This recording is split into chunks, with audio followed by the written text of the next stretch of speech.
Good morning. We are going to be starting on chapter 11 today. This chapter is a really awesome chapter. It is on sex, gender, and sexuality. We're going to be going through this in a bunch of smaller pieces, and I hope you get a chance to look at the other videos in the playlist because I think that will help you understand these concepts even better than I can explain them. So, we're going to be starting off with sexual development, and we're going to be talking about what sex and gender are, some dimensions of sex, prenatal sexual development, human sexual organ anatomy, which I think is really important, intersexuality, and some hormones. So, some key terms for you guys to look at as we begin. So, the term sex is the physical or biological classification as a person being male or female. Um, this is like what is like biologically and physically happening within the individual. On the other hand, gender is psychological and has social characteristics that are associated with being male or female. So, being more masculine or more feminine. And how these things are defined by one's own gender identity and your learned gender roles. So, what's expected of you as a male or a female within that society. Now, someone's biological sex and their gender don't always align. And we're going to be talking a lot more about this in later sections because it's a really important concept. And also, how we begin to create our gender identity and learn gender roles is a really complex societal issue, and we're going to be talking about that later on. So, some definitions and dimensions of sex. Again, sex is physical, biological, whereas gender is psychological and social. So, these are really important. A lot of people get them mixed up and they use them interchangeably. I'm going to do my best to make sure I don't mix them up, although I may make a mistake. Of course, I am human. So, for an example, like one of the things I see people mix these things up the most is when they do gender reveal parties. So, before a baby is born, when a couple finds out if they're having a boy or a girl, they might have a gender reveal party or do some sort of gender reveal celebration. Now, when they're doing a gender reveal, what they're looking at is the anatomy of the child or the chromosomes of the child, but they're not actually looking at the child's gender because the gender doesn't develop until the child is old enough to recognize, oh, I'm a boy or I'm a girl. What they're actually having is what we should call a sex reveal party, but that sounds like a very different type of party than a gender reveal party. And so people still use that term even though it is incorrect. So if you're looking at a baby on an ultrasound, you're actually looking for the sex of the baby, not the gender of the baby. But people get weirded out by the word sex, and so they like to default to gender, even though it might be incorrect. So when we look at sex, we can define someone's sexual identity as being male or female in several different ways. So one of the most common is genetic sex. Almost always, females will have XX chromosomes, and males will have the XY chromosome. Again, these are in all the cells of their body. But they can also have hormonal differences. So hormones can indicate levels of different estrogens and androgens in the body. So estrogens are female hormones, androgens are male hormones, and we can define someone's sex based off of that. So females will have more estrogens and males will have more androgens, although we both sexes have both estrogen and androgens. It's just the relative ratio. We can also look at the gonads or the gonadal sex. That's the presence of male or female organs, that produce these hormones in gametes. So gametes are the cells that then are used for procreation. So eggs or oocytes for women and sperm or spermatozoa for men. But if we look at the gonads, that's the ovaries for women and the testes for men. And these are like internal structures. Like you can't see a woman's ovaries.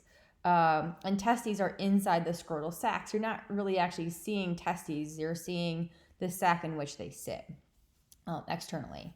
And then we have genital sex. This is indicated by the presence of male or female genitals, a clitoris and vagina for a female, and a penis and scrotum for a man. And these are the things that you can see externally. Now, a vagina is an internal structure, but you can see the outside opening. You can see a clitoris on the outside. And of course, men much more, I guess, like visually easy to identify because of the external penis and scrotum structures. But that's the genital sex.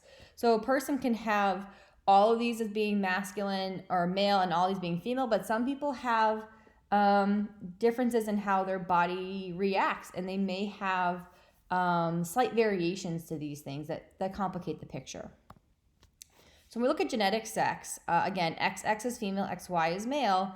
The first X comes from the mother's ovum. So all the eggs have an X. And then the X or Y comes from the sperm. So it's actually the male that determines the offspring's genetic sex, at least in humans and mammals. So it's a really interesting thing.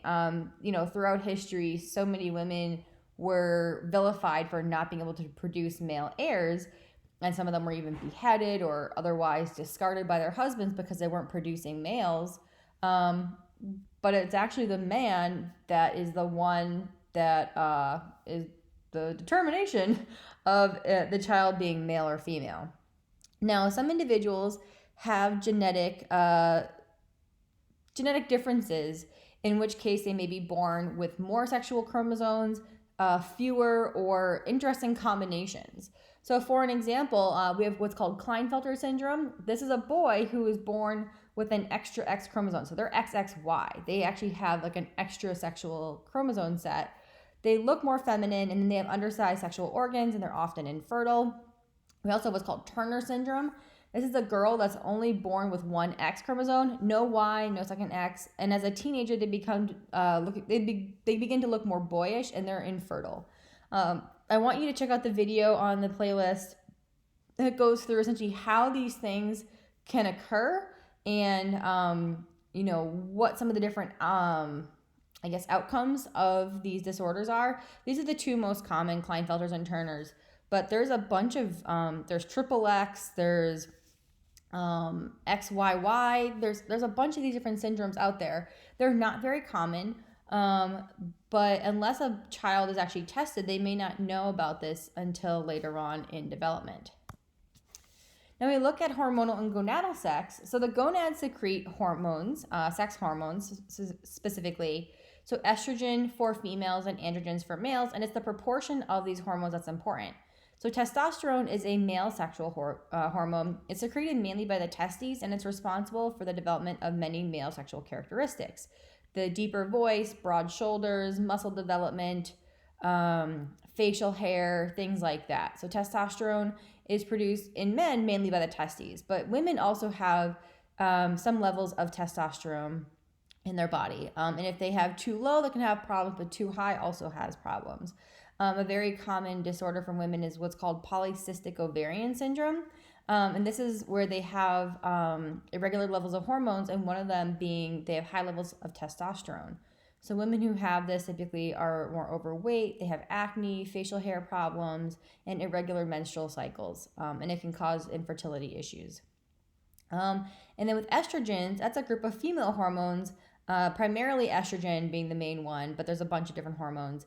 They're also secreted by the ovaries, and they're responsible for the development of many female sexual characteristics. So breast development, and it also plays a role in the menstrual cycle. So again, men have some estrogen, females have some testosterone. It's just the proportion that's important. When we look at prenatal sexual development, in the first 6 weeks of prenatal development, male and female embryos look identical. If you were to look at essentially the bottoms of the embryo, you wouldn't be able to tell by looking at it if it was a male or female. But if the Y chromosome is present, then the testes begin to develop. They begin to produce some testosterone, and it can stimulate then the growth of the penis, and then we begin to see the external genitalia differences. If testosterone isn't present or not absorbed, then the baby will present more as female. Either their genetic and hormonal sex is male. So this is a really interesting case. So the baby is XY, so they're male, but for whatever reason, their body doesn't absorb testosterone or won't produce testosterone, and the baby will continue to present physically, externally as female. So that's an interesting case. And then we're going to talk about individuals who have ambiguous genitalia, and we'll talk about those individuals later on. So we look at the prenatal sexual development. Again, the sex organs are the same in males and females at first. If the androgens are present, then the female structures are absent, the female structures develop, while if the androgens are present, then the male structures develop. So as you can see here, we have some ambiguous genitalia. We have what could later become the female structure, or what can become the male structure, and that's undifferentiated until after about 6 weeks of prenatal development, and then the genitalia begins to form in the presence of the hormones. Now we look at, developed genitalia. Here's what a male genitalia system looks like. You probably are pretty familiar with most of these parts before you've seen these, but I want to kind of go through both male and female anatomy really quickly. We're going to spend a little bit more time on female anatomy because I think it's a little bit more complex in comparison. So of course, we have the penis structure outside here. We have the scrotum. This is the sac in which the testes sit. And then with our testes, we have this set of tubes that brings the sperm up through here. This is called the vas deferens. The sperm travel up through here. They go through the seminal vesicle, the prostate, and the Cowper's gland. And what these do is they provide various fluids that protect and nourish the sperm along their great journey. The Cowper's gland actually secretes like a neutralizing liquid that then cleans out the penis from any maybe residual urine before ejaculation. Because the penis serves both as a delivery system for the sperm as well as for urine. So it's also connected here to the bladder. And so these tubes kind of merge, and then either urine or ejaculate fluid can be released. Now, an interesting thing here, again, so if you look at men, they have the penis as like their urinary tract and reproductive tract here. And then we also have a rectum. So men, they have two, exits from their body down here. So keep that in mind. So men have two. Another thing is, if you ever heard of a man having a, what's it called? A vasectomy, to make them infertile. What they do is they can go under the testes here, and they can essentially clip and tie the vas deferens so that sperm cannot leave the testes. The body just begins to recycle them, just like if a male doesn't ejaculate for several days, then the sperm just kind of the material gets recycled. They still ejaculate fluid between the prostate and the seminal vesicle that produces these fluids. They still will ejaculate fluid, but there just won't be any sperm in there, and therefore they can't impregnate their partner. So a lot of men will choose that because it's a pretty easy procedure. It's just a very minor little clip, and it just takes 2 or 3 days to recover from that. So that's, if you've ever heard of a vasectomy, that's what's going on there. All right, now when we look at the female structures here, I'm sorry, this is kind of a blurry picture still. We have the bladder that kind of sits here behind the pubic bone. We have the clitoris. This is a set of nerves. It kind of is similar to the nervous system structure that is present in the male penis, especially the tip of the penis, but it actually has more nerve endings, which is really interesting. So we have the bladder here. We have the urethra with the opening here for urine. Then we have the uterus. The bottom of the uterus, we have the cervix. And then that leads into the vagina. This is the actual structure that the penis would enter here. It does not go past the cervix. Nothing can really go past the cervix except some fluids. And then if the person is having a baby, the baby then comes out of the cervix from the uterus. We have the vagina here. On the outside here, we have the labia minora and labia majora. This is like the external structures that people would be able to actually see. And then we have the rectum back here. So again, remember we said that men have 2 exits. Women actually have 3. So we have the urethra opening down here. We have the vaginal opening, and we have the rectum. A lot of people, even adult women, think that women pee out of their vagina, but that's not actually the case. There's actually an exit just in front of the vagina right over here. So that's important to understand. We also, up here, we have the fallopian tubes and the ovaries. Again, this is the gonad. This is the ovary that produces the oocytes, or the eggs, and it also produces hormones. And then those eggs travel through the fallopian tube here to be inseminated, or to be not inseminated, but to be fertilized, and then that travels into the uterus down here. So these are important structures for you guys to understand. Here's another view and a clearer picture, but I like the other view because you can see the other openings as well. So again, we have the ovaries, the fallopian tubes where the egg will travel. It has to be fertilized in here. By the time it gets to the uterus, it's too old. And then we have the uterus. In the uterus, we have the endometrium. This is like the lining that gets shed. It builds up throughout the month of the woman's cycle. Then that gets shed. And that's what, we see, like the bloody kind of tissue coming out. That is the endometrium. The myometrium is more of like the muscular structure that kind of circles it. We have the cervix, and then we have the vagina.